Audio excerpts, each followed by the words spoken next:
नमस्कार दोस्तों, मेरा नाम है दिवाकर दत्त शर्मा और आप देख रहे हैं डिस्कवर न्यू। तो दोस्तों हम यहाँ पे क्या कर रहे हैं, हम 2021 के जो बीएड का क्वेश्चन पेपर है उसको यहाँ पे सॉल्व कर रहे हैं। इससे पहले आज जो फर्स्ट पार्ट है मैंने इसका वो अपलोड ऑलरेडी अपने यूट्यूब चैनल पे कर दिया है। मुझे आशा है कि आप सभी ने वो फर्स्ट पार्ट इसका देख लिया होगा। अगर यदि किसी ने नहीं देखा है तो आप प्लेलिस्ट सेक्शन में जाके उसको देख सकते हैं। ठीक है, तो यहाँ इस सेक्शन में हम क्या करने वाले हैं, इस सेक्शन में हम जो 2021 का बीएड का पेपर था उसके मैथमेटिक्स वाले पोर्शन को, ठीक है, मैथमेटिक्स वाले पोर्शन को यहाँ पे सॉल्व करने वाले हैं। और मैथमेटिक्स जितनी भी आई है उसका एक आपको डिटेल्ड सॉल्यूशन यहाँ पे देखने को मिलेगा। हर एक क्वेश्चन को मैं अच्छे से यहाँ पे डिटेल में सॉल्व करवाऊंगा आपसे, ठीक है। क्योंकि दोस्तों आपको पता है, जो लोगों ने पीछे मेरी पिछली वीडियोस देखी होंगी जिसमें मैंने प्रीवियस ईयर के बीएड क्वेश्चन पेपर सॉल्व करवाए हैं, उसमें क्या होता है कि ये क्वेश्चंस को रिपीट करते हैं, ठीक है। रिपीट इन द सेंस कि उसी तरह का क्वेश्चन पूछ लेते हैं, ये बस थोड़ी सी टर्म्स को चेंज कर लेते हैं। बाकी क्वेश्चन किस तरह का जो करने का फॉर्मेट होता है, ठीक है, वो सिमिलर सा रहता है, बिल्कुल सेम फॉर्मेट रहता है। तो इसीलिए यहाँ पे जितने मैं क्वेश्चन करवाऊंगा तो मोस्टली आपने जो मेरी पिछली वीडियोस देखते आ रहा है उसको यहाँ पे इन क्वेश्चंस को समझने में कोई भी दिक्कत नहीं आएगी, ठीक है। और मैं जो नए व्यूअर्स भी है जो फर्स्ट टाइम यहाँ पे इसी पेपर को देख रहे हैं उनको मैं रिकमेंड करूँगा कि मेरे पिछले पेपर भी आप एक बार ज़रूर जाके चेक कर लीजिए। तो चलिए दोस्तों बढ़ते हैं आगे। अब क्या करते हैं, जाते हैं मैथमेटिक्स वाले सेक्शन की ओर जाते हैं और देखते हैं कि आज हमें मैथमेटिक्स में जो 2021 में है उसमें मैथमेटिक्स में क्या क्या यहाँ पे पूछा गया था। ठीक है, तो देखते हैं। तो यहाँ पे हम पहुँच गए हैं। Okay, wait a minute. तो ये देखिए दोस्तों, हम पहुँच गए हैं। तो क्वेश्चन नंबर 71 से जो मैथमेटिक्स वाला पोर्शन है वो आपका शुरू हो जाता है। तो यहाँ पे ये क्या है, रीजनिंग प्लस मैथमेटिक्स दोनों इसमें साथ में ही इंक्लूडेड होते हैं। आपसे 20 क्वेश्चन ये पूछता है। तो ये जो बच्चे मैथ में नॉन मेडिकल से बिलोंग करते हैं उनके लिए ये काफ़ी स्कोरिंग सा सब्जेक्ट है, ठीक है। यहाँ पे आप मैक्सिमम स्कोर कर सकते हो अगर आपकी अच्छी पकड़ सब्जेक्ट पे है। तो यहाँ पे आप 20 में से मतलब 18 तो बड़े आराम से यहाँ पे आप स्कोर कर लोगे, ठीक है। तो आप 20 में से 20 भी यहाँ पे स्कोर कर सकते हो अगर आपकी अच्छी खासी सब्जेक्ट पे पकड़ है तो। इसके अलावा जो आर्ट्स वाले हैं वहाँ वो भी यहाँ पे अगर मेरी वीडियोस देखते आ रहे होंगे तो उन्हें पता लग रहा होगा। तो वो भी मैं इतना बोल दूँ, 20 में से 15 क्वेश्चन भी वो आराम से सॉल्व कर पाएंगे यदि उन्होंने मेरी सारी वीडियोस पिछली देखी है। तो इजीली यहाँ पे वो 15 क्वेश्चन जो यहाँ पे इजीली अटैम्प्ट कर सकते हैं, जो कि उनके लिए काफ़ी अच्छा नंबर है। मेरे हिसाब से एक अच्छा नंबर है 15 मार्क्स उनके लिए, ठीक है। तो बढ़ते हैं क्वेश्चन की ओर। फर्स्ट क्वेश्चन क्या कह रहा है हमें, ये आपको देखिए कोडिंग और डी कोडिंग का अल्फाबेट से रिलेटेड है। तो इसमें क्या करना होता है, रिलेशन फाइंड करना होता है, ठीक है। अब यहाँ पे क्या रिलेशन बन रहा है दोस्तों, देखिए। तो अब यहाँ पे यदि मैं बात करूँ इसकी, ये यहाँ पे डैश दे रहा है, ठीक है। यहाँ पे इन चार ये आपको दे रखे हैं, ये डैश में आपने बताना है कि यहाँ पे क्या हमें फिल करना है। तो इसको मैं यदि यहाँ से देखूँ, उल्टे सीधे इसको देखना शुरू करूँ, तो ये क्या है, CDEIJKLMNOPQ, ठीक है। तो ये क्या है, बिल्कुल एक सीरीज में अल्फ़ाबेट लिखे हुए हैं। तो यहाँ पे CDE, तो यहाँ क्या आना चाहिए, FGHIJKLMNOPQ। तो इस तरह से ये इसका सही उत्तर क्या हो जाएगा, फर्स्ट इसका सही उत्तर हो जाएगा, ठीक है। तो अब बढ़ते हैं नेक्स्ट क्वेश्चन की ओर। नेक्स्ट क्वेश्चन क्या कह रहे हैं हमें, okay wait a minute, next question की ओर बढ़ते हैं। ओके, क्वेश्चन नंबर 72, ये भी देखिए अल्फाबेटिकल रीजनिंग का ही क्वेश्चन है। इसमें भी हमने रिलेशन फाइंड करने की कोशिश करनी है। तो ये क्या कह रहा है, DEF, अगले में क्या कहता है, DEF, यहाँ पे 2, DE2F2। तो देखिए यहाँ पे ये क्या कर रहा है, पहले तो ये पूरा का पूरा जो लेटर था इसके सबस्क्रिप्ट में कुछ भी नहीं था, ठीक है। यहाँ पे सबस्क्रिप्ट में कुछ भी नहीं था। सबस्क्रिप्ट क्या होता है दोस्तों, जैसे कोई ये अल्फ़ाबेट है, यदि इसके पैर में मैं यदि कोई नंबर लिख लूँ, जैसे 2 लिखा है तो इसको सबस्क्रिप्ट बोलते हैं। यदि इसके टॉप में मैं कोई नंबर लिख लूँ ऐसे तो इसको सुपरस्क्रिप्ट बोलते हैं, ठीक है। तो ये इसके सबस्क्रिप्ट में यहाँ पे क्या है, कोई भी नंबर नहीं है। तो यहाँ पे जो F के टांग में इन्होंने 2 लिख लिया है, अगले वाले टर्म में E की टांग में 2 लिख लिया है। अब इससे आगे क्या होना चाहिए, इसको यदि आप देखें तो तीनों के टांग में क्या है, तीनों की टांग में जो इसके सबस्क्रिप्ट में F के सबस्क्रिप्ट में 3 है, इससे अगले वाले में 2 है, इस अगले वाले में 2 है। तो यहाँ देखिए जो फर्स्ट लेटर इंसर्ट हुआ था वो कहाँ हुआ था, F में। मतलब लेटर नहीं, मतलब मेरा मतलब है कि जो ये नंबर इन्होंने इंसर्ट किया था 2, ये किसके पास सबसे पहले इंसर्ट किया था, F2 के पास, ठीक है। यदि मैं यहाँ बात करूँ तो यहाँ क्या आना चाहिए, यहाँ पे आना चाहिए, यहाँ पे 2 है तो अगली बार ये 2 इन 2 टर्म के पास आ गया, उसके बाद ये 2 इन 3 टर्म्स के पास आना चाहिए। तो ये D2 E2 F2, देखो D2 E2 और F2।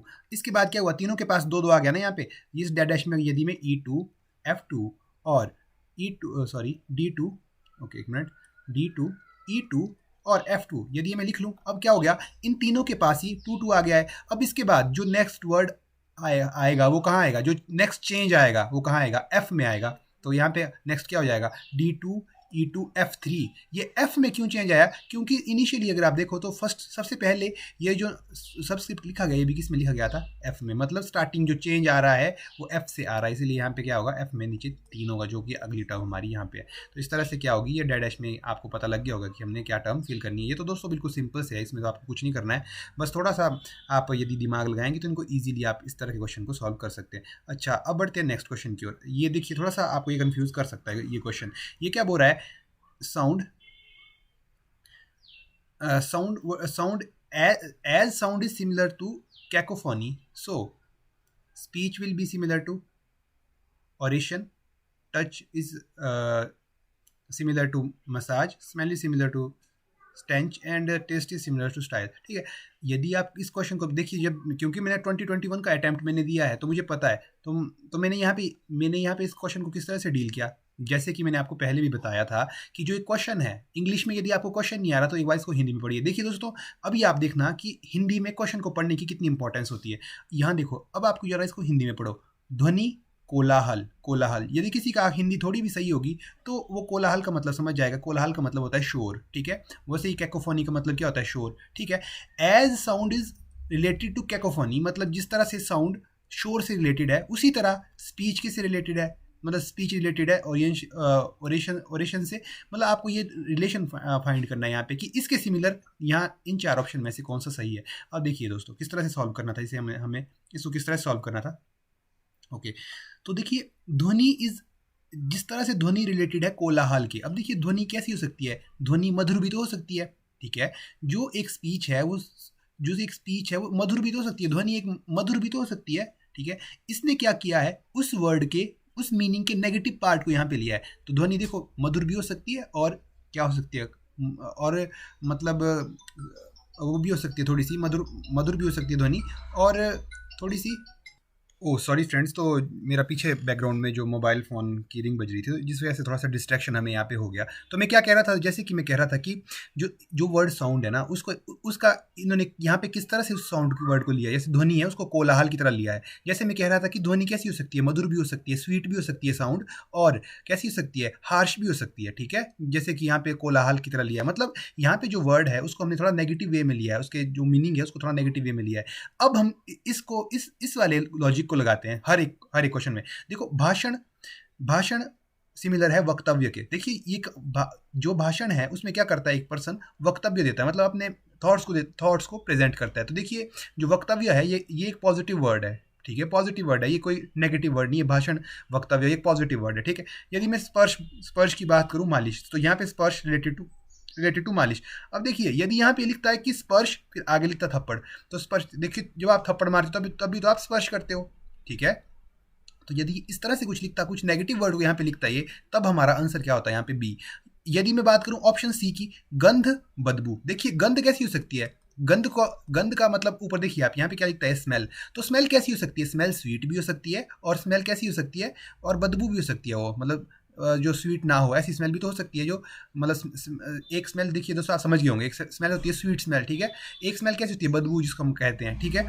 तो यहाँ पे जो गंध है, इसका नेगेटिव मीनिंग इन्होंने लिया है, बदबू की तरह लिया है, ठीक है। तो यहाँ पे हमारा क्या होगा? ऑप्शन सी, ऑप्शन हमारा सही हो जाएगा, ठीक है। क्योंकि इस जो गंध वर्ड है, इसका मीनिंग कैसा? नेगेटिव वाला मीनिंग इन्होंने यहाँ पे लिया है। और टॉप में यदि आपको ध्वनि को देखेंगे तो ध्वनि का कोलाहल जो मीनिंग लिया है, जबकि ध्वनि हमारी क्या हो सकती थी? मधुर भी ध्वनि हो सकती थी, ठीक है। तो यहाँ पे इन्होंने नेगेटिव वाला मीनिंग लिया, तो यहाँ पे सही उत्तर क्या हो जाएगा हमारा? यहाँ पे हमारा सही उत्तर हो जाएगा गंध, बदबू, इसका सही उत्तर हो जाएगा।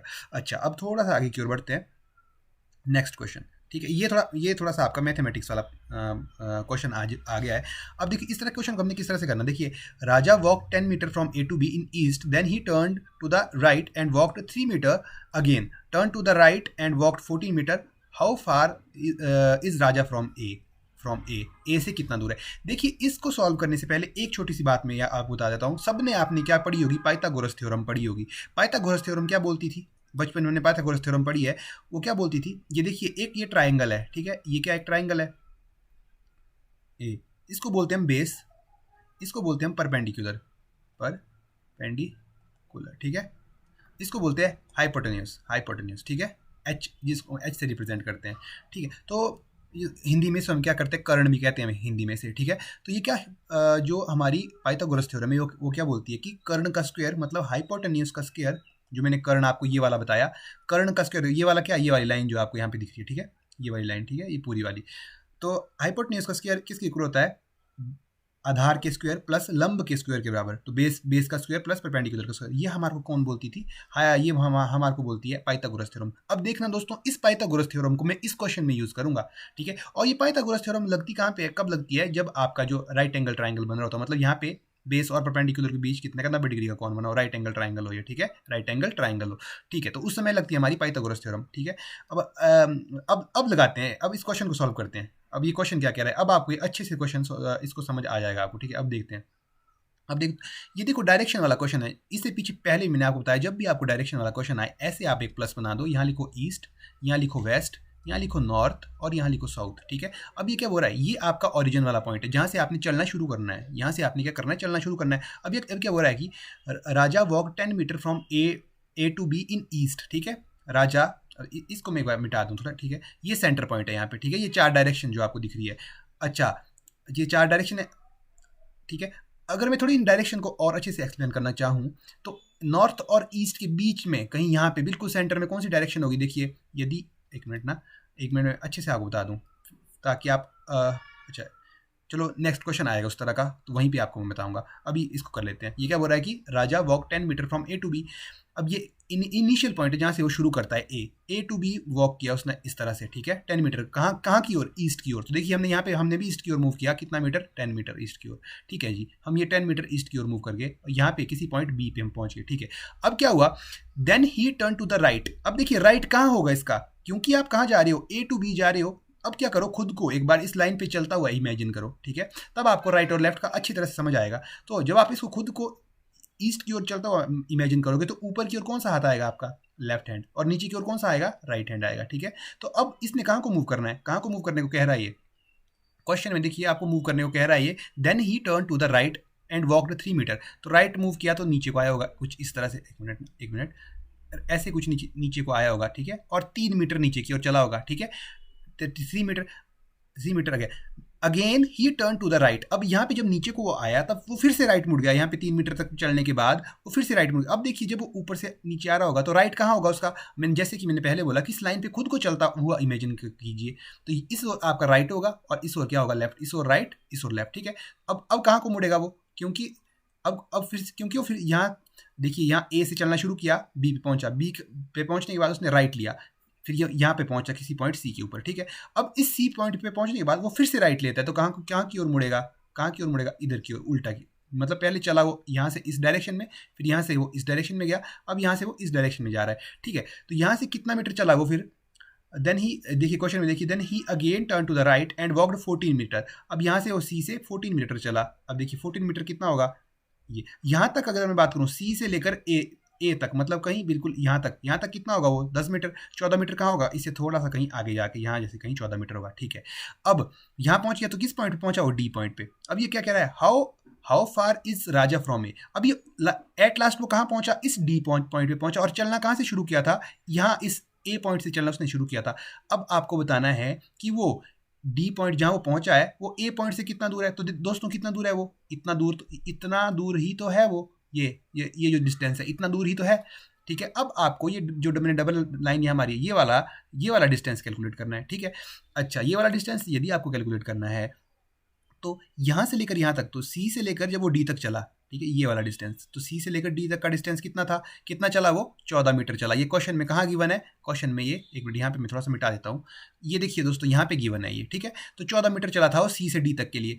अच्छा तो आप मुझे बता सकते हैं कि सी से लेकर यहाँ, यदि मैं ए से नीचे को ऐसे ड्रॉ करूँ, थोड़ा एक ऐसे लाइन परपेंडिकुलर ड्रॉ करूँ ऐसे ऊपर से नीचे को ऐसे, तो यहाँ तो सी से लेकर देखो यहाँ पे इस पॉइंट को देता हूँ मैं डी डैश नाम, एक डी डैश, इन दो पॉइंट में आप कंफ्यूज मत होइएगा, चलो इसका कुछ और नाम देते, ABCD ई पॉइंट इसको नाम देता हूँ। तो देखिए यदि सी से लेकर डी तक का डिस्टेंस 14 मीटर है तो आप मुझे बता सकते हैं सी से लेकर ई तक का डिस्टेंस कितना होगा, बिल्कुल बता सकते हैं, क्योंकि उतना ही डिस्टेंस होगा जितना बी से लेकर ए तक का होगा, ठीक है, सिमिलर सा। तो यहाँ से यहाँ तक कितना डिस्टेंस होगा, 10 मीटर का। ये यहाँ से लेकर यहाँ तक का कितना डिस्टेंस होगा, 10 मीटर का, ऑब्वियस सी बात है। तो ये वाला एक्स्ट्रा डिस्टेंस जो आपके पास यहाँ पे आ रहा है, ये वाला ये वाला डिस्टेंस, ये कितना होगा? ऑब्वियसली बात है 14 माइनस 10, ठीक है, ठीक है। एक मिनट मैं आप थोड़ा सा इसको रब कर लेता हूँ, फिर आपको अच्छे से समझाता हूँ मैं। ओके, ये नीचे वाला भी रब हो गया, एक मिनट, ये रब नहीं करना था मैं। अच्छा, तो जैसे कि मैंने बोला कि ये वाला डिस्टेंस कितना है हमारा, ये है डिस्टेंस है हमारा 10 मीटर, ठीक है, ये 10 मीटर है। तो इससे आगे वाला जो ये डिस्टेंस है ई से लेकर डी तक का, ई से लेकर डी तक का डिस्टेंस कितना होगा? अब देखिए, तो ये कितना हो जाएगा 14 माइनस 10, तो ये 14 माइनस 10 कितना होगा? 4 मीटर, 4 मीटर। तो ये 4 मीटर कहाँ से लेकर कहाँ तक का डिस्टेंस है? एक मिनट, इसको थोड़ा सा मैं रब कर लेता हूँ, आपको थोड़ा अच्छे से दिखाई देगा फिर। एक मिनट, ओके, मेरा पेन आज कुछ अच्छे से काम नहीं कर रहा है, ठीक है, आपको थोड़ा मैनेज करना पड़ेगा। ये वाला डिस्टेंस, ठीक है, ये वाला डिस्टेंस, ठीक है, ये डी है पॉइंट और ये ई पॉइंट है, ठीक है। तो ये वाला डिस्टेंस कितना है? 4 मीटर। अब मुझे आप बता सकते हो ये ए ई, एक मिनट इसको मिटा देता हूँ, ये वाला, अच्छा, ये जो ए पॉइंट था जहाँ से हमने चलना शुरू किया था, और ये ई पॉइंट, ये नीचे वाला, इन दो के बीच कितना डिस्टेंस होगा? ऑब्वियस सी बात है इतना ही डिस्टेंस होगा जितना बी सी के बीच होगा, सेम डिस्टेंस होगा ये, ठीक है, ठीक है, सेम डिस्टेंस। तो ये कितना होगा? 3 मीटर्स। ये कितना होगा? 3 मीटर।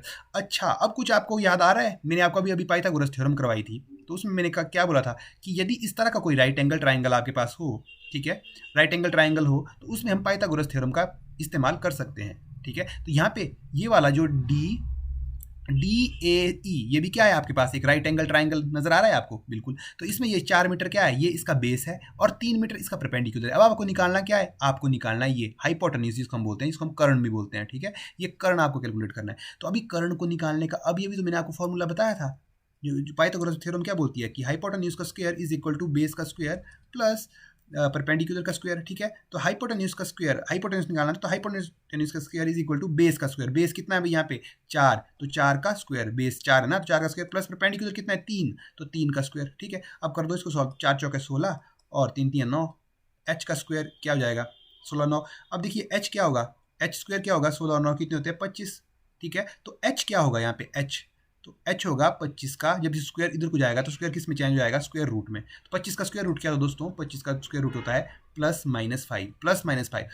वेट अ मिनट, अब थोड़ा सा हमारी स्क्रीन जो है यहाँ पे गड़बड़ हो गई है, इसको मैं एक बार थोड़ा सा एडजस्ट कर लेता हूँ स्क्रीन को। एक मिनट, wait a minute, okay okay, इसको थोड़ा सा एडजस्ट कर लेता हूँ। ये देखिए, थोड़ा सा टेक्निकल एरर कई बार हो ही जाता है, जितना भी हम कोशिश करें, बीच में कई बार हमारे साथ टेक्निकल एरर आ ही जाता है। हाँ, आई होप अब स्क्रीन ठीक से दिख रही होगी आपको, ठीक है। तो मैं क्या कह रहा था, तो ये यहाँ देखिए, ओके। तो जैसे कि हमने यहाँ तक देखा कि h is equal to square root of 25 आया, तो h की कितनी वैल्यू आएगी? प्लस माइनस 5, ठीक है। तो जब भी स्क्वायर रूट के आप वैल्यू निकालते हो तो प्लस माइनस जरूर लगाना, ठीक है। अब आप बोलोगे कि तो हाइपोटेन्यूज कितना है आपका? 2 प्लस माइनस 5, मतलब +5 और -5। अब जो डिस्टेंस है वो क्योंकि नेगेटिव में होता नहीं है डिस्टेंस, कभी आपने -2 डिस्टेंस सुना है कि भाई यहाँ से लेकर रामपुर से लेकर, या फिर मैं कहीं से भी बोल दूँ, रामपुर से लेकर भाई शिमला तक का डिस्टेंस -100 किलोमीटर है। तो इस तरह कोई भी डिस्टेंस एग्जिस्ट नहीं करते, इसलिए हम क्या लेते हैं? सिर्फ पॉजिटिव वैल्यूज देते हैं डिस्टेंस के केस में। तो इसलिए h की क्या वैल्यू आएगी यहाँ पे? 5 वैल्यू आएगी, ठीक है। तो हाइपोटेन्यूज क्या होगा? 5। तो मतलब इसका मतलब क्या हुआ? जो ये डी पॉइंट था, डी पॉइंट और ए पॉइंट के बीच में जो हमने यहाँ पे ये वाली जो लाइन थी, इसके बीच का डिस्टेंस कितना होगा? 5 मीटर, 5 मीटर। तो अब आपको पता चल गया कि जो फाइनल पॉइंट पे डी पे पहुंचा था, वो इनिशियल पॉइंट से लास्ट में कितने दूरी पे था? 5 मीटर की दूरी पे। अब देखिए दोस्तों, अब यहाँ पे आती है मेन बात ऑप्शन की। तो ऑप्शन देखिए, यहाँ पे एक भी ऑप्शन सही नहीं है, एक भी ऑप्शन सही नहीं है यहाँ पे, ठीक है। सारे के सारे ऑप्शन वो एचपीयू के जो आंसर की है, मैंने जैसे कि पहले बताया कि मैंने ऑफिशियल आंसर की मंगवाई थी आरटीआई के थ्रू। तो आरटीआई के थ्रू जो मुझे आंसर की मिली है, उस पर इसका सही उत्तर क्या बताता है, मैं आपको ये भी एक बार बता देता हूँ। मेरे पास यहीं पढ़ी है साथ में, 74 क्वेश्चन है ना ये, तो क्वेश्चन नंबर 74 का ऑप्शन बी सही देता है। देखिए दोस्तों, ऑप्शन बी को ये सही बोलता है, जो कि बिल्कुल गलत है। हमने देखा डिटेल में आंसर को सॉल्व करके, तो इसका सही उत्तर क्या होगा? ऑप्शन 5 इसका सही उत्तर होगा।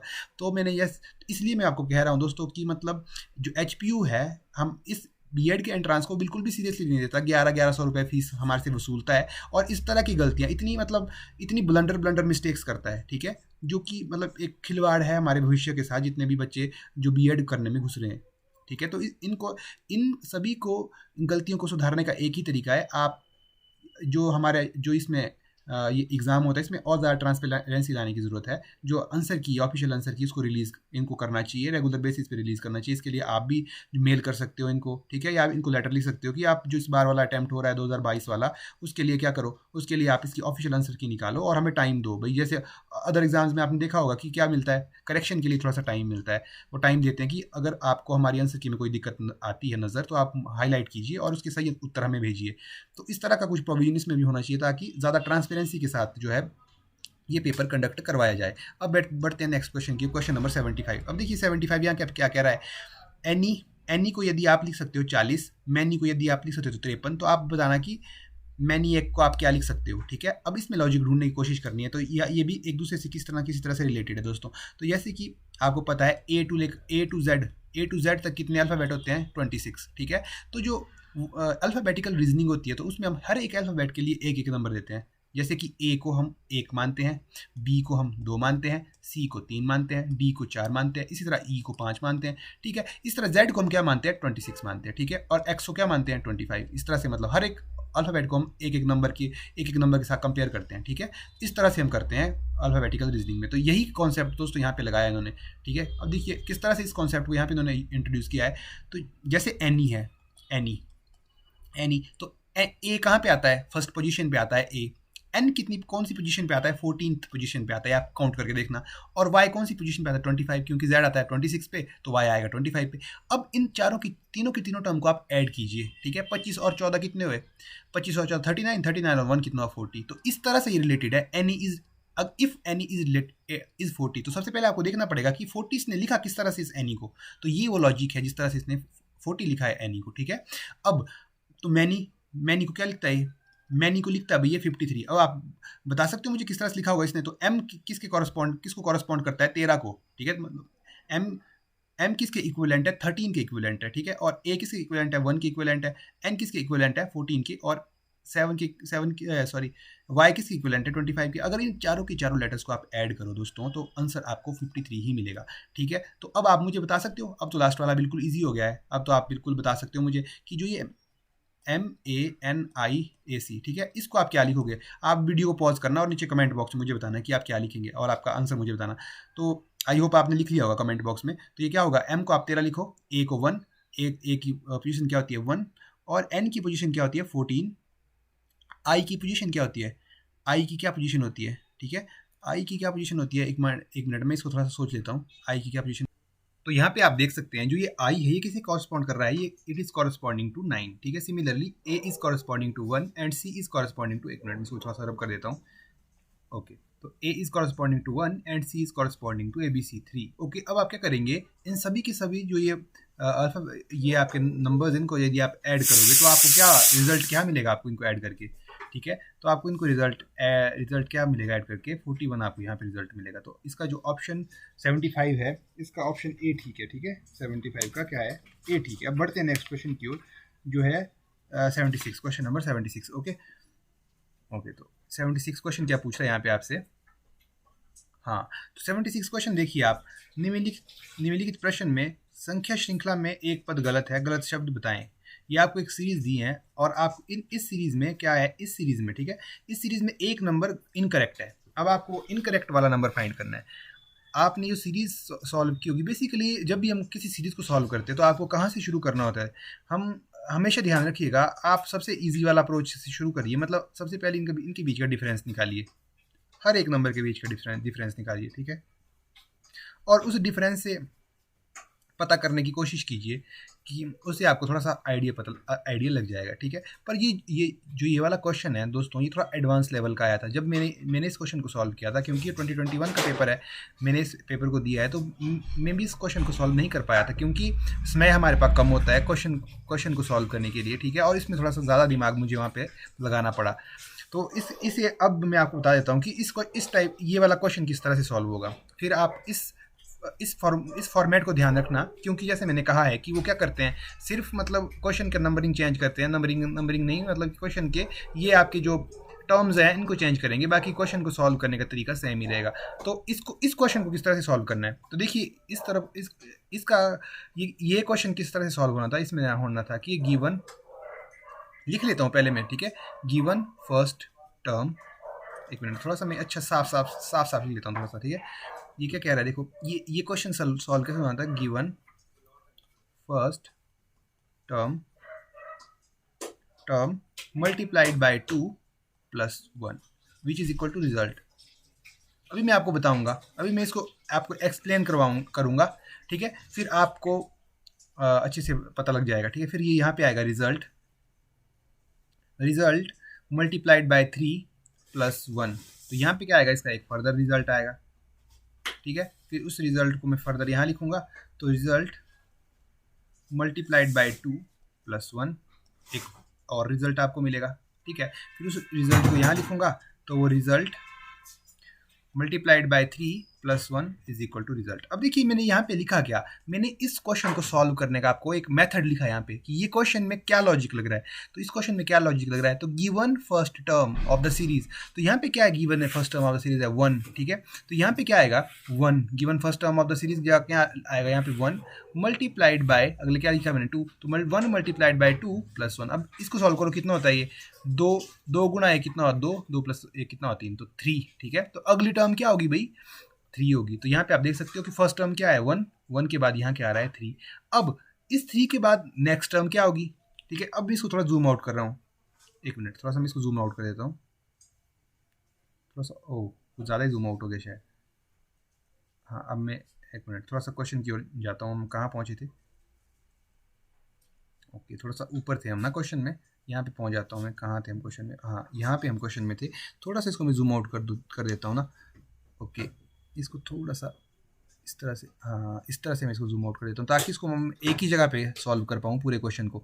नहीं तो यदि मैं इसको नीचे सॉल्व करूँगा तो आप अच्छे से इसको समझ नहीं पाओगे कि मैंने यहाँ पे क्या सॉल्व किया, ठीक है। यदि आपको दिख नहीं रहा तो अपनी फ़ोन की क्वालिटी आप थोड़ी सी इंक्रीज़ कर सकते हैं, ठीक है। मैं यहाँ पे पेन की जो मैं इंटेंसिटी है उसको थोड़ा सा बढ़ा देता हूँ, ओके एक मिनट, हाँ थोड़ा सा मैं मोटे शब्दों में लिखूँगा अब यहाँ पे, ओके।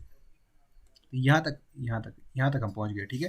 तो ये मैंने यहाँ पे आपको फॉर्मेट बताया कि इस फॉर्मेट में सॉल्व होगा। तो यहाँ पे फर्स्ट चीज़ क्या थी, गिवन फर्स्ट टर्म, तो यहाँ मैंने लिखा था गिवन फर्स्ट टर्म क्या है हमारे पास सीरीज में 1 है, तो 1 गिवन फर्स्ट टर्म है मल्टीप्लाइड बाय 2 + 1, तो ये क्या निकल के आया, ये आता है 3। तो मतलब पहली टर्म तो 1 होगी, उससे अगली टर्म क्या होगी 3, और उसके बाद 3 के बाद नेक्स्ट टर्म क्या होगी, तो देखो मैंने क्या लिखा था यहाँ पे रिजल्ट के बाद उस रिजल्ट को मैंने नीचे नेक्स्ट लाइन को लेगा। तो अब अगली टर्म में क्या आएगा, रिजल्ट मल्टीप्लाइड बाय 3 + 1, तो रिजल्ट क्या आया हमारे पास यहाँ पे 3 आया रिजल्ट, इस फर्स्ट ऑपरेशन को लगाने के बाद रिजल्ट क्या आया 3, तो 3 मल्टीप्लाइड बाय 3 + 1, तो यहाँ पे एक नया रिजल्ट आएगा, तो 3 3 9 9 + 1 10, ठीक है। तो यहाँ पे एक नया रिजल्ट आएगा 10।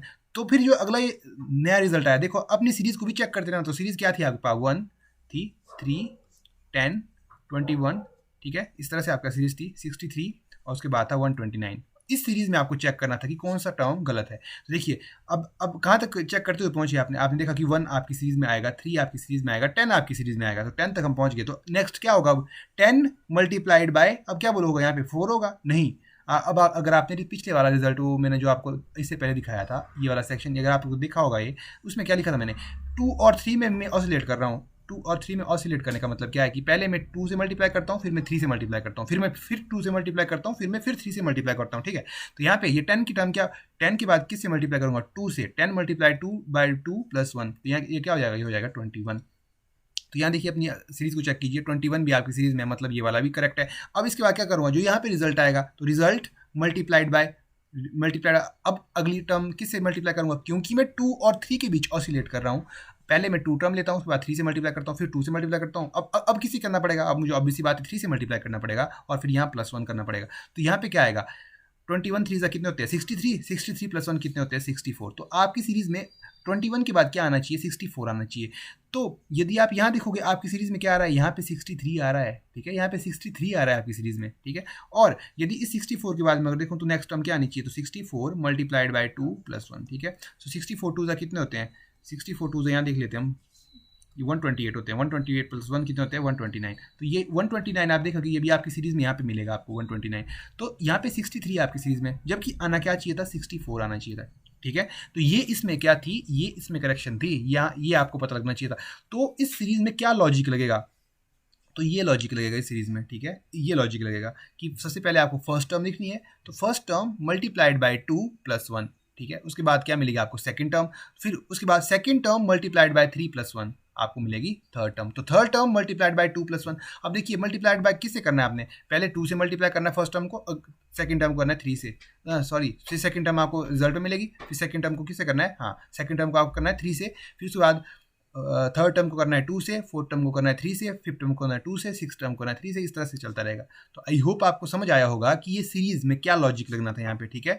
तो यदि आपको समझ नहीं आया, अभी भी समझ नहीं आ रहा है आपको, तो क्या करो, इस वीडियो को एक बार रिवाइंड करके देखो, अच्छे से रिवाइंड करके देखो, आपको डेफिनेटली चीज़ें अच्छे से समझ आ जाएगी, क्योंकि मैंने यहाँ पे बड़े आसान शब्दों में आपको पूरी चीज़ समझाई है, ठीक है। तो आप क्या करो, रिवाइंड करो और इन चीज़ों को अपने पास साथ में नोट डाउन भी करते रहिए, क्योंकि जैसे कि मैंने कहा कि फॉर्मेट यही होगा, क्वेश्चन की सिर्फ क्या होगी, टर्म्स चेंज करेगा, वो सॉल्व करने का तरीका सेम ही रहेगा। ये आपने पिछले क्वेश्चन में भी देखते आए होंगे, जो मेरे ये क्वेश्चन जो मैं आंसर प्रोवाइड करवा रहा हूँ आपको प्रीवियस ईयर के, जो इसके एनालिसिस रेगुलरली मेरे चैनल पे देख रहे हैं, उनको पता लग रहा होगा कि वो सिर्फ टर्म चेंज कर रहे हैं, ठीक है, बाकी उनको सॉल्व करने का तरीका सिमिलर सा ही रहता है, हमेशा ही सिमिलर सा रहता है, ठीक है। तो यहाँ पे क्या था ये हमने देखा। अब हम नेक्स्ट क्वेश्चन की ओर चलते हैं, जो कि क्वेश्चन हम इसको थोड़ा सा जूम कर लेता हूँ ताकि हमारा क्वेश्चन जो है अच्छे से दिखाई दे, ठीक है।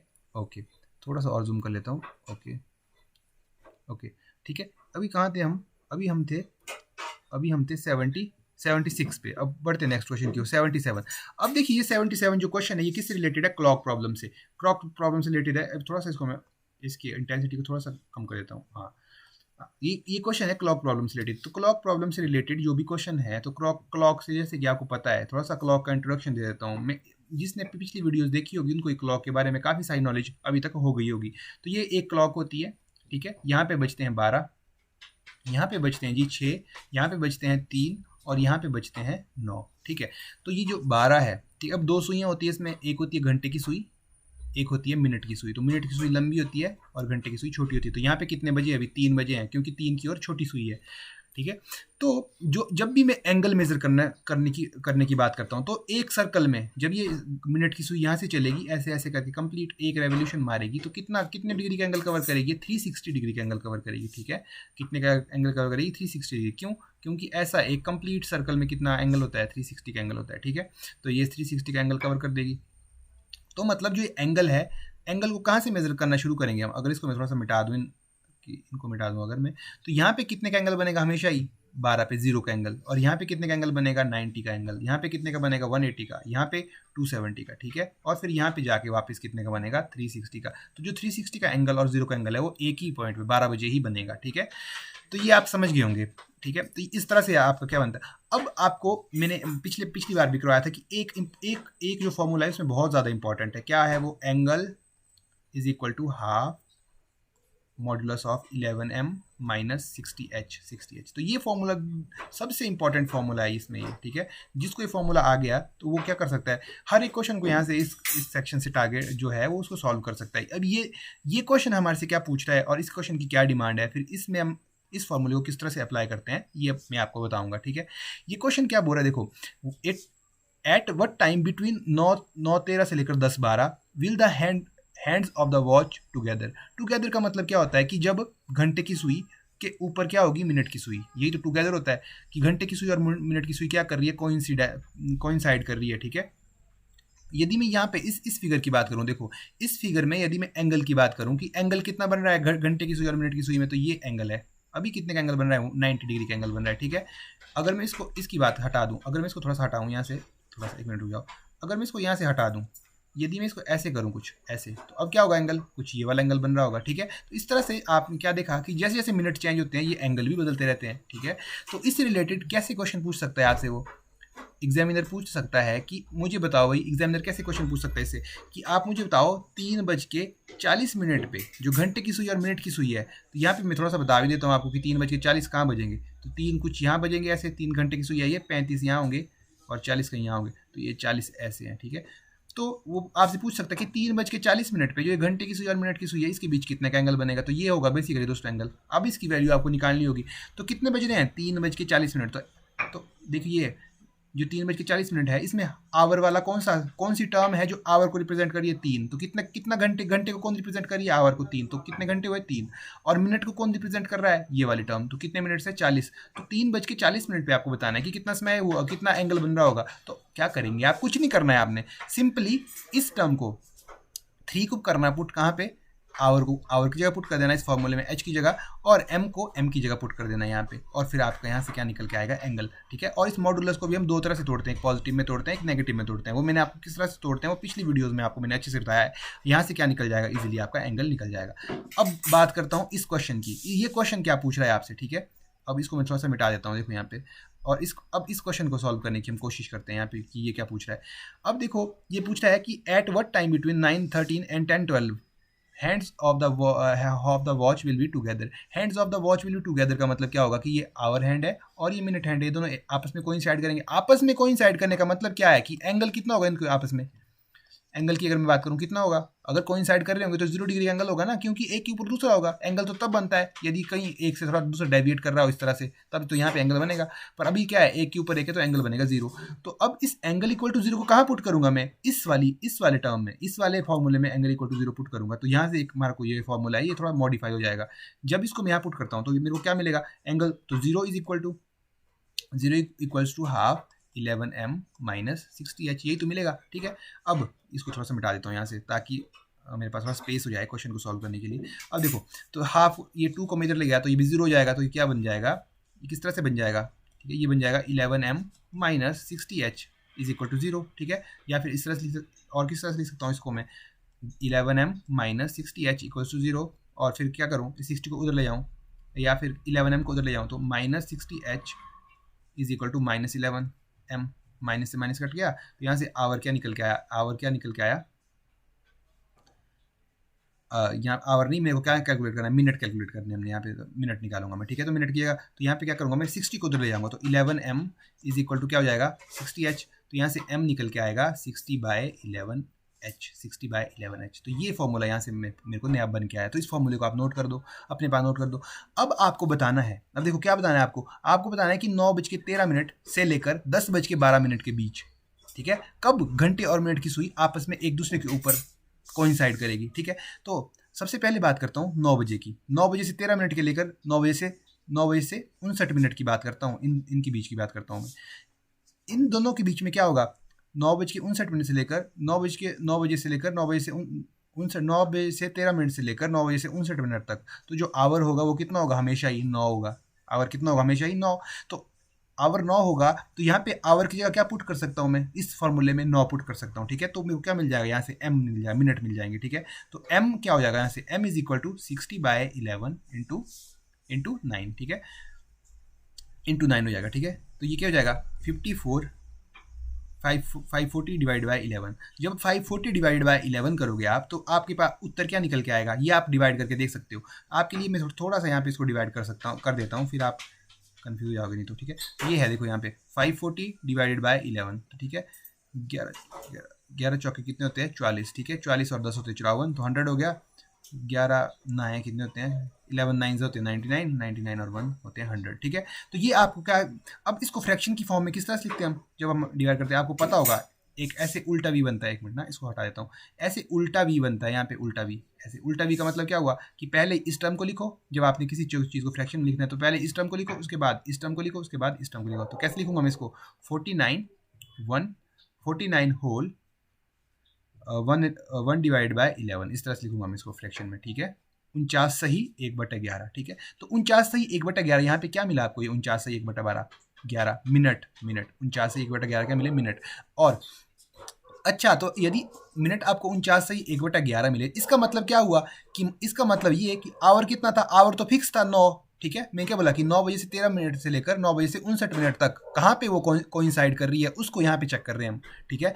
तो इसके बीच में कहाँ कोइंसाइड करेंगे? क्योंकि आवर तो फिक्स है, 9 बज गए हैं। अब यहाँ पे हमने निकाला क्या? इस फॉर्मूले से हमने मिनट्स निकाले। तो मिनट्स कितने हैं? 49 सही 1/11। इसका मतलब 9:49 सही 1/11 मिनट पर जो वो घड़ी है, मिनट की घड़ी और घंटे की घड़ी है, आपस में कोइंसाइड करेंगे। तो अब क्या आपको ये ऑप्शन कहीं दिख रहा है? बिल्कुल यहाँ पे ऑप्शन बी दिख रहा है हमारे को, तो ये क्या हो गया, सही हो गया ऑप्शन बी। अब आप कुछ लोग बोलोगे अभी तो आपने 9 बजे से 13 मिनट से लेकर 9 बजे से 59 मिनट तक ही देखा, पर यहाँ क्वेश्चन में तो दिया था कि 9 बजे से 13 मिनट से लेकर 10 बजे से तक 10 बजकर 12 मिनट तक के बीच देखो, ठीक है। तो उस अब बिल्कुल उनका क्वेश्चन भी बिल्कुल सही है। तो देखिए उसके उसके उसके लिए हम क्या कर सकते हैं, अब हमने क्या देखना है, 9 बजे से 12 मिनट 13 मिनट से लेकर 9 बजे से 59 मिनट तक कहाँ कोइंसाइड करेगी, वो हमने देख लिया, 9 बज के 49 से 1/11 मिनट पे कोइंसाइड करेगी।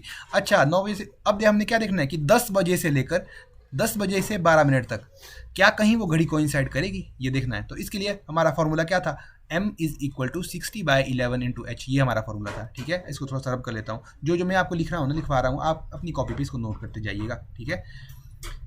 तो देखिए मैं आपको थ्योरी नहीं लिखा रहा हूँ यहाँ पे, वो अब मैं मुंह से बोल रहा हूँ, जो मैं मुंह से बोलता हूँ आपको वर्डिंग की फॉर्म में खुद लिख लेना है इसको, ठीक है। तो ये है m = 60/11 × h। अब यहाँ पे 10 बजे से 10 बजे से लेकर 12 मिनट तक जो आवर है वो कितना फिक्स है, जैसे पिछली बार 9 फिक्स था, इस बार कितना फिक्स है, 10 फिक्स है, ठीक है। इसका मतलब यहाँ इस इक्वेशन में मैं h की जगह तो 10 पुट करूंगा, तो m क्या आ जाएगा, m = 60/11 मल्टीप्लाइड बाई 10, ये हो जाएगा। तो ये क्या हो जाएगा ऊपर 600/11, ये क्या हो जाएगा 600/11, m = 600/11, ठीक है। इस 600/11 को जब आप सॉल्व करोगे तो करो लो, 11 पंजे 11 5 जा 55, 11 4 जा 44, तो ये कितना हुआ, ठीक है। ये कितना टाइम हुआ, तो मैंने क्या बोला लास्ट में क्या बनता है, ऐसे उल्टा भी बनता है। तो यहाँ पे मैंने निकाला क्या मिनट, तो मिनट कितने निकल के आए, मिनट निकल के आए 54 सही 6/11, ये मिनट्स निकल के आए, 1 मिनट 11। तो ये आपके पास क्या, 1 मिनट ना, थोड़ा सा मैं आपको, हाँ, तो ये आपके पास क्या निकल के आए, ये आपके पास मिनट्स निकल के आए, ठीक है। तो इसका मतलब 10:54 सही 6/11 मिनट पर अगली बार वो घड़ी कोइंसाइड करेगी। ओह सॉरी, ये थोड़ा सा इसको फिक्स कर लेता हूँ, अब फिर से थोड़ा हमारा हिल गया है, ठीक है। इसको थोड़ा सा फिक्स कर लेता हूँ, ओके वेट अ मिनट ना, इसको ये बीच में इसमें टेक्निकल एरर आ जाते हैं कई बार, हाँ इसमें कोई इशू नहीं है। हाँ तो मैं पिछली बार हमारी घड़ी कहाँ कोइंसाइड की थी, 49, यहाँ देखो मैंने ऑप्शन बी पे टिक भी मारा है, 49 सही 9 बजकर, देखो यहाँ पे आंसर क्या देता है, 9 होल 1:11 मिनट्स पास्ट 9, मतलब 9:49 सही 1/11 मिनट पे। तो पिछली बार हमारी घड़ी कहाँ कोइंसाइड की थी, 49 सही 1/11 मिनट पे। इस बार कहाँ कर रही है, 10:54 सही 6/11 मिनट पे। पर जो टाइम है, अब देखो क्वेश्चन में, देखो क्वेश्चन में सिर्फ किस टाइम के बीच पूछा है, 9:13 से लेकर 10:12 तक। तो जो ये वाला टाइम निकल के आया, ये तो 10:12 के बाद का टाइम है। ये कितना टाइम है, 10:54, तो ये कहाँ का टाइम है, बाद का टाइम है। तो ठीक है, तो इस टाइम रेंज के बीच में एक ही जगह कॉइंसाइड कर रही है, वो है 49 सही 1/11, 9:49 सही 1/11 मिनट पे। तो आई होप दोस्तों मैंने इतना फोकस करके इतना डिटेल में आपको इसको बताया है, इतना टाइम मैंने इसीलिए ही लगाया इस क्वेश्चन में, ताकि हर एक बच्चा जो इस वीडियो को देख रहा है, हर एक स्टूडेंट जो मेरा दोस्त इस वीडियो को देख रहा है, उसको अच्छी तरह से ये समझ आ सके। ठीक है, समझाने के लिए मैं इसको बिल्कुल जल्दी फटाफट शॉर्टकट में भी समझा सकता था, इसीलिए मैं इतना टाइम इसमें लगा रहा हूँ। तो इसीलिए आपको ये वीडियो भी आप देख रहे होंगे, काफ़ी लंबी लेंथ की मिल रही होगी। तो दोस्तों कुछ लोग सोच रहे होंगे कि इतनी लंबी वीडियो कौन नहीं देखें, तो देखिए दोस्तों, जो मतलब एक कॉन्सेप्ट क्लियरिटी के लिए आपको टाइम तो इन्वेस्ट करना ही पड़ेगा। यदि आप ऐसा सोच रहे हो कि कोई 5 मिनट में मुझे पूरी बीएड समझा दे, तो ऐसा पॉसिबल नहीं है दोस्तों। ठीक है, तो टाइम आपको देना ही देना पड़ेगा। अब बात करते हैं नेक्स्ट क्वेश्चन की, 78 क्वेश्चन की। हाँ, 78 क्वेश्चन की बात करते हैं। ये ब्लड रिलेशन से क्वेश्चन है, बहुत इजी सा क्वेश्चन है। इसका भी एक तरीका होता है दोस्तों, ब्लड रिलेशन को सॉल्व करने का एक तरीका होता है, उसको मैं यहाँ पे अच्छे से डिस्कस करूंगा। मैं क्या कर रहा हूँ, हर एक कॉन्सेप्ट को अच्छे से बता रहा हूँ आपको, ताकि कॉन्सेप्ट आपकी क्लियर कर रहा हूँ, ताकि क्वेश्चन जिस तरह का भी आपको पेपर में आए, आपका अगर कॉन्सेप्ट क्लियर है तो आप वहाँ उस क्वेश्चन को सॉल्व कर पाओ। तो बात करते हैं क्वेश्चन नंबर 78 की। तो ये क्या बोल रहा है, read the following information carefully and answer the following question. There are 6 children playing football, namely ZY XWVU। ये कुछ 6 बच्चे हैं जो आप फुटबॉल खेल रहे हैं। Z and V are brothers, U is the sister of V, X is the only son of Z's uncle, Y and W are daughters of the brother of X father। तो देखिए कुछ एक statement दी है और फिर last में पूछा है कि how W is related to Z। तो बेसिकली ये क्या है, आपका ब्लड रिलेशन का सवाल है यहाँ पे आपका। ठीक है, ब्लड रिलेशन वाले सवाल कैसे सॉल्व करते हैं, सबसे पहले कुछ एक बेसिक बताता हूँ। जो जेंडर है, ठीक है, सबसे पहले जो भी एक व्यक्ति है, मान लीजिए Z है, Z कोई व्यक्ति है, मैं एक ऐसा सर्कल मारूंगा, उसके नीचे Z लिखूंगा। ठीक है, तो ये मतलब ये सर्कल किसी व्यक्ति को रिप्रेजेंट कर रहा है और ये उसका नाम है। ठीक है, इतना सा आप समझ गए। अब इसका जेंडर क्या है, एक मिनट रुकना, मैं इसको चार्जिंग पे भी साथ में लगा देता हूँ, वेट अ मिनट बस। ओके, तो यहाँ पे हम बात कर रहे थे क्वेश्चन नंबर 78 की। मेरी थोड़ी बैटरी इसकी खत्म हो गई थी, ठीक है, तो मैंने थोड़ा चार्जिंग में लगा दिया। तो चलिए बात करते हैं इस क्वेश्चन की। हम कुछ एक कॉन्सेप्ट सीख रहे थे ब्लड रिलेशन के लिए। तो ब्लड रिलेशन की सबसे पहले कॉन्सेप्ट सीखा कि जो व्यक्ति होगा उसको मैं सर्कल से रिप्रेजेंट करूंगा, जो इसका नाम होगा उसको मैं यहाँ नीचे लिखूंगा, और जो इसका जेंडर है, जेंडर के लिए मैं दो चीज़ें यूज़ करूँगा। मेल के लिए मैं पॉजिटिव यूज़ करूँगा और फीमेल के लिए क्या करूँगा मैं यूज़ नेगेटिव। तो पॉजिटिव जब मैं लिखूंगा तो उसका मतलब आप समझिएगा कि ये मेल है, और जब नेगेटिव लिखूंगा उसका मतलब होगा कि फीमेल। अच्छा, अब नेक्स्ट कॉन्सेप्ट क्या है? नेक्स्ट कॉन्सेप्ट ये कि जो ये कोई एक पर्सन है, ये कोई दूसरा पर्सन है। मान लीजिए ये क्या है, ये ए है और ये बी है, ठीक है। ये यहाँ पे मैंने पॉजिटिव लिखा, यहाँ पे मैंने इसके ऊपर, एक मिनट ना, यहाँ पे मैंने पॉजिटिव लिखा, इसके ऊपर नेगेटिव लिखा। इसका मतलब ये मेल है, ये फीमेल है। यदि मैं इन दो के बीच एक ऐसी लाइन मारता हूँ तो इसका मतलब क्या हुआ, ये ब्रदर और सिस्टर है, ठीक है। जब मैं एक लाइन मार रहा हूँ तो क्या है, ये ब्रदर और सिस्टर है आपस में, ठीक है, ठीक है। यदि ए और बी हस्बैंड और वाइफ है तो उसके लिए क्या करूंगा मैं, यहाँ पे दो लाइन मार दूंगा ऐसी, ठीक है। अब ये क्या रिप्रेजेंट करेगा कि ये हस्बैंड और वाइफ है। लग गया पता आपको कि ब्रदर एंड सिस्टर के लिए हमें क्या मारनी, मैंने क्या यूज करूंगा, एक सिंगल लाइन यूज करूंगा, और हस्बैंड वाइफ के लिए क्या यूज करूंगा, दो लाइन यूज करूंगा। अच्छा, अब फादर और सन के लिए क्या यूज करूंगा मैं। अब देखिए फादर और सन के लिए क्या यूज करूंगा, अब जो फादर है उसको मैं हमेशा क्या करूंगा, ऐसे ऊपर को ड्रॉ करूंगा, हमेशा ऊपर को, ऐसे ऊपर से नीचे को, और इसमें ऐसे जोड़ूंगा मैं। तो यदि प्लस है और ये प्लस है, और ये कहाँ है, ये इस प्लस, ये इससे ऊपर की ओर है, ऐसे ऊपर की ओर है, ठीक है। तो ऊपर की ओर क्या होगा, हमेशा फादर होगा, ठीक है। जो और अगर यहाँ पे भी प्लस है और यहाँ पे बी है, अब आप बोलोगे ये भी प्लस है, ये भी प्लस है, मतलब दोनों कोई मेल है, और ये दोनों ऐसे आपस में जोड़ दिए। इसका मतलब क्या होगा, इसका मतलब ये है, और यहाँ पे मैं सी लिखता हूँ, इसका मतलब ये है कि ये ए क्या है, बी का भाई है, और ए और बी इन दोनों का पिता कौन है, सी है, ठीक है। ठीक है, यहाँ पे मैं क्या कर रहा हूँ, ए को मैंने सी से जोड़ दिया, तो क्या हो गया, क्योंकि ए और बी सगे भाई है और ए का पिता सी है, तो ऑब्वियस सी बात समझ आना है आपने कि बी का पिता भी कौन होगा, सी ही होगा, ठीक है। तो इस तरह से ये कुछ रिलेशन था। तो मतलब फादर को मैं हमेशा ऊपर लिखूंगा। अगर यहाँ पे मैं क्या लिखता हूँ, नेगेटिव लिखता हूँ, तो इसका मतलब क्या है, ये मदर है, किसकी, ए और बी दोनों की मदर कौन है, सी है। तो इस तरह से आपने देखा।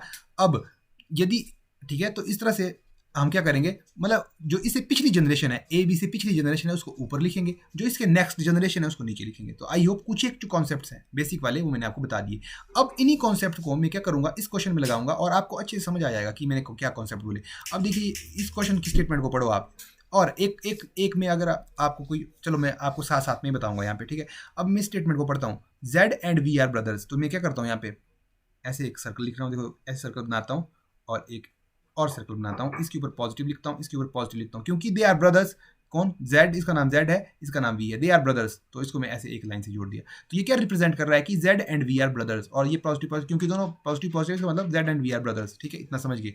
फिर U is sister of V, जो यू है वो, अब देखो U is sister of V, तो क्योंकि वो उसकी सिस्टर है तो इसलिए इसी लाइन में इसको बनाऊंगा मैं, इसी लाइन में। तो एक लाइन में जिन चीज़ों को मैं लिख रहा हूँ तो मतलब वो क्या है, जो भाई बहन है उनको मैं एक ही लाइन में लिखूंगा सबको, ठीक है। भाई बहन उनको कहाँ लिखूंगा मैं, हमेशा एक लाइन में। तो ये क्या बोल रहा है next statement, U is sister of V, तो वी कहाँ है हमारे पास, वी है यहाँ पे, तो यू क्या है इसकी सिस्टर, तो यू कहाँ होगी, कहीं यहाँ होगी, सिस्टर है मतलब नेगेटिव, यू है तो ये, तो मैंने क्या कर दिया, यू को भी इससे जोड़ दिया यू को उसके, ठीक है। अब ये एक ही लाइन में लिखने का क्या मतलब है, ये सारे क्या है आपस में भाई बहन है, और क्योंकि ये सॉलिड लाइन है तो ये कैसे भाई बहन है, ये सगे भाई बहन है। सगे भाई बहन को क्या करता हूँ मैं, सॉलिड लाइन से रिप्रेजेंट करता हूँ, इस बात को भी याद रखिएगा। फिर अब नेक्स्ट इसका देखिए, नेक्स्ट स्टेटमेंट को पढ़िए आप। तो एक्स इज क्या, नेक्स्ट स्टेटमेंट क्या देता है ये, x is the only son of Jades uncle, x is the only son of Jades uncle, ठीक है। अब देखो ये क्या बोल रहा है कि x is only son of Jades uncle. सबसे पहले बात है कि आपको जेड्स अंकल का पता होना चाहिए। जेड्स अंकल कौन हुआ, जेड के पिता का भाई, वही तो जेड्स अंकल हुआ, ठीक है। तो अब सबसे पहले जेड का पिता बनाते हैं। तो पिता, जैसे मैंने आपको बताया कि पिता कहाँ बनाते हैं, इससे ऊपर को, इससे पिछली जनरेशन है ना, तो पिछली जनरेशन को हम ऊपर बनाते हैं, पिता है इसलिए पॉजिटिव, और यहाँ से मैंने इनको जोड़ दिया। इसका मतलब ये क्या रिप्रेजेंट करेगा कि ये जेड का पिता है कौन, Y and W are daughters of, sorry ये क्या कह रहा है, X is the only son of Z's uncle. X is the only son of Z's uncle. Okay. अब क्या करता हूँ, एक मिनट वेट कीजिए। ओके, तो हमने क्या कर दिया, यहाँ पे हमने Z के पिता को बना दिया। अब हमने क्या करना है, Z's अंकल क्या हुआ, इसके पिता का भाई। अब देखो पिता का भाई कहाँ बना रहा हूँ मैं, ऐसे ऊपर को, फिर यहाँ पे मैं सर्कल लगा रहा हूँ और यहाँ पे पॉजिटिव लिख रहा हूँ। तो मतलब जेड का पिता कौन है, ये जेड का पिता है, और इस पिता का भाई कौन है, ये, तो जेड्स अंकल कौन है, ये वाला पर्सन क्या है, जेड का अंकल है, ठीक है। अब क्वेश्चन क्या बोल रहा है कि x is only son of Jades uncle. तो जेड अंकल है ये, तो इसका बेटा कौन होगा, ऐसे नीचे को आ जाऊंगा फिर से और यहाँ पे बना दूंगा, ठीक है। तो ये क्या इसका बेटा है, तो इसे यहाँ पे पॉजिटिव लिख लूंगा। तो x is only son of Z uncle, तो यहाँ पे मैं लिख लूंगा x, तो ठीक है। तो x is only son of Z uncle, इसका मतलब कि जो z का अंकल है उसका उसका बेटा है, ठीक है। तो उसका बेटा क्या हुआ, z का भाई हुआ, ऑब्वियस सी बात है। तो मैंने क्या बोला था कि जो इस लाइन में जो चीजें भी आएंगी वो क्या होगी, आपस में भाई बहन। अब इन दोनों को आपस में सॉलिड लाइन से नहीं जोड़ रहा हूँ, सॉलिड जिन चीजों को मैं सॉलिड लाइन से नहीं जोड़ता उसका मतलब क्या है कि वो एक लाइन में है, इसका मतलब तो है कि वो भाई बहन है। यदि वो सॉलिड लाइन से जुड़े हैं तो इसका मतलब है वो सगे भाई बहन है। यदि वो एक लाइन में है पर सॉलिड लाइन से नहीं जुड़े, इसका मतलब वो कजन ब्रदर सिस्टर है, कजन ब्रदर सिस्टर है। तो ये क्या है, what is relation between x and Z, तो जेड एक्स क्या है, जेड का कजन ब्रदर है, ठीक है।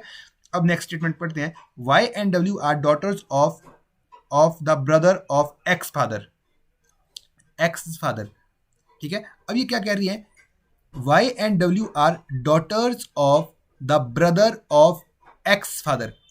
एक्स के फादर कौन है, ये, ठीक है। इनका ब्रदर कौन है, ये, ठीक है। एक्स के फादर कौन है, ये, ठीक है। वेट अ मिनट, तो यहां पे क्या कह रहा है, देखो ये क्या कह रहा है स्टेटमेंट में, y and w are daughters of brother of X father, ठीक है। अब ये इस स्टेटमेंट में आप खजल हो सकते हो, तो ये इसकी हिंदी वाला वर्जन भी पढ़ सकते हो आप, नीचे हिंदी वाला वर्जन भी देखो आपके पास अवेलेबल है। ये क्या कह रहा है कि y और w x के पिता के भाई की बेटियां हैं, x के पिता के भाई की बेटियां। अब यहाँ पे सेटल, इस मामले को अपने क्वेश्चन में सेटल करते हैं। तो x के पिता के भाई की बेटियां, तो x के पिता कौन हुआ, ये, इसका भाई कौन हुआ, ये, इसके भाई की बेटियां हैं वो, तो बेटियां वाला सेक्शन कौन सा चल रहा है, इसकी बेटे बेटियां कहाँ हैं, हमेशा ही इस लाइन में। तो इसकी बेटियां कहाँ आएगी, इसकी बेटियां भी कहाँ आएगी, इसी लाइन में। तो इसकी बेटियां कौन कौन है, इसकी बेटियां हैं, पहली बात है इसकी बेटी है y एंड w, तो यहाँ पे एक y होगा और ये एक w होगा, ठीक है। सॉरी, इसके अंदर मैं लिख लिया, तो ये होगा y और ये होगा यहाँ पे, ये होगा यहाँ पे w, ठीक है। एक मिनट, ये होगा यहाँ पे w। अब क्योंकि ये बेटियां हैं इसलिए इनके ऊपर नेगेटिव लगेगा, ठीक है, इसके ऊपर भी नेगेटिव लगेगा, ठीक। अब ये क्वेश्चन क्या पूछता है, क्वेश्चन पूछता है कि how w is related to z। अब देखो रिलेशन किस किसके बीच पूछ रहा है, how w is related to z। मैंने क्या बोला कि इस लाइन में जो चीजें भी होगी वो आपस में क्या होगी, भाई बहन होंगी, वो आपस में क्या होंगे, भाई बहन।